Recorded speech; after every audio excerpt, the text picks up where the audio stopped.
Welcome to this episode of Connecting Cherokee. I'm Amber Holcomb, Realtor with Atlanta Communities and Estate Transition Specialist with Holcomb Estate Solutions. And on this podcast, we like to, I like to feature local business owners and professionals that I think you all should meet. And today's guest is Rex McInvale with Rex McInvale CPA firm. So, welcome, Rex. Thank you. So Rex and I have a common connection. So our teenagers were in the marching band at Cherokee High School and in the drum line. So got together with Rex and decided that he should be on the show. So I think this is someone you should know and get to meet. And today Rex is going to tell us all about his company. Okay.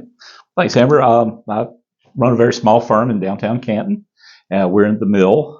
If you've been to the Reformation Brewery down in Canton, we're right there at the stage and on the second floor of the mill. So we service clients here locally, but also across the country. Geography matters a lot less than it used to. So we have quite a few far-flung clients. So, okay. Well, how did you get into this business?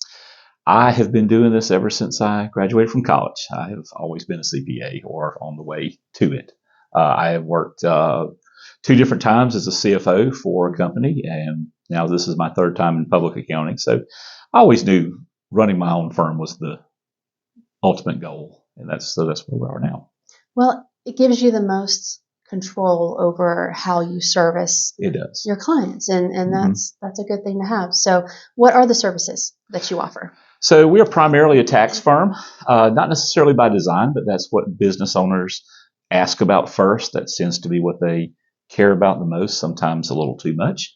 But that is the thing that brings people in and the thing that people most want to talk about first. That's how I fell into being primarily a tax practice.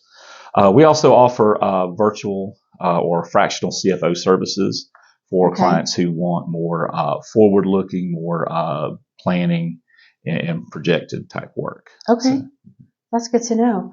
So you also, in a prior conversation, you told me about working with companies to help maximize their business valuation. Right. So one of the things that I did, one of the skills that I acquired through the CFO work was we were going around buying up smaller companies. So I learned to value businesses. So in my present firm, we'll use that to either help companies value themselves for sale, but a lot of times it's a business that is thinking about selling, not necessarily immediately, but down the road. So we can do things through the fractional CFO role to manage the company in a way that maximizes their value. In other words, put certain things on the bottom line to make it more valuable to a potential investor. And having a couple of years of those good results will really boost the value.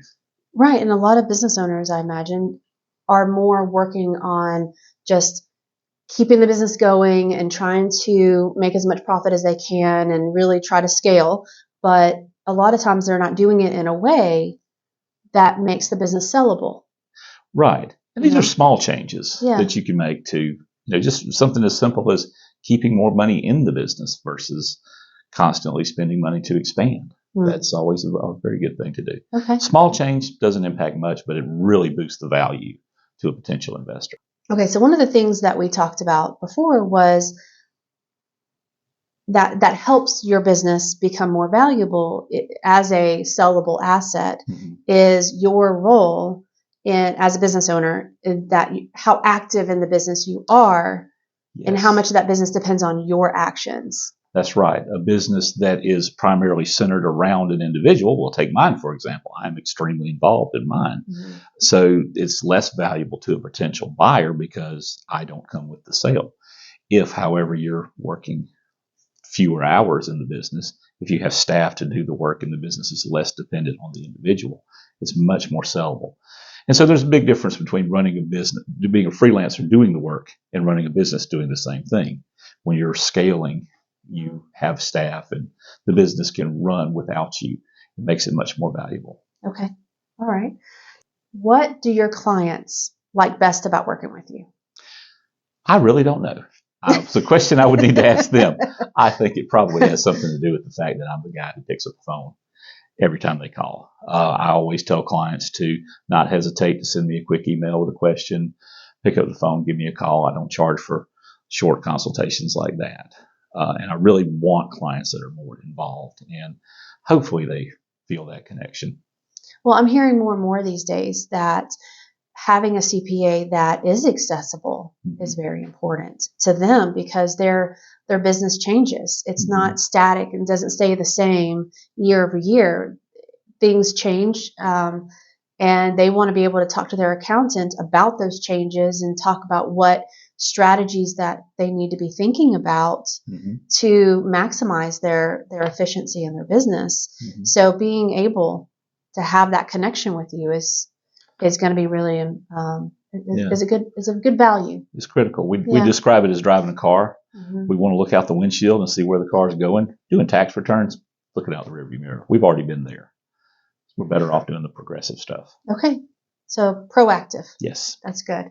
So what is your favorite memory working with a client? Well, over 30 years are quite a few, but I think one that stands out very recently, I don't know how, but I've accumulated a lot of very, very young and very successful clients, and one of them described me as the Gandalf of Tax after we finished his work one year. So I took that as a very big compliment. Nice. It is. That's a very big compliment. All right. What is the next level for your business, and how do you want to grow? Well, I think the thing holding any business back now is staffing, and so we're just looking to grow the staff. We work with Reinhardt University with their intern program. They've sent us some very good people, and we're growing as fast as we can in a way that still services the clients at a high enough level. And that's good. That's important too. Yeah. So what is something that people might not know about Rex McInvale? Well, to look at me, you probably wouldn't know I ride mountain bikes. I'm a mountain bike coach. Full disclosure, I'm not fast enough to ride with the high school kids, but I work with the Cherokee Warriors mountain bike team. We compete at the middle school and high school level. I primarily work with the middle schoolers, and I really appreciate giving back a little bit back to the community and watching these kids get on the bike and get a new confidence and skills, and really seeing that joy in them. I love working with kids. And being able to keep up with them is hard. You know, I'm in Scouts. I've talked about that before, and did some hiking this summer with them. And it's, you know, when you're older, keeping up with the youngins is a challenge. So. Watching your child ride away from you, and there's not much you can do with it, is a humbling thing. Yes. Yeah. So, all right. So, what is a nugget of wisdom from your line of work that you would like to share with everyone? Well, I think a lot of times clients and we touched on this just briefly before, is sometimes I think they run their businesses with too much of a tax focus. Paying taxes is a good thing. It means that you're successful. It means that you're making money. And I think people could serve themselves a lot better running the businesses to be profitable, as opposed to simply focusing on tax. So we try to remind them of that every once in a while. Okay. So Rex, how can people find you online?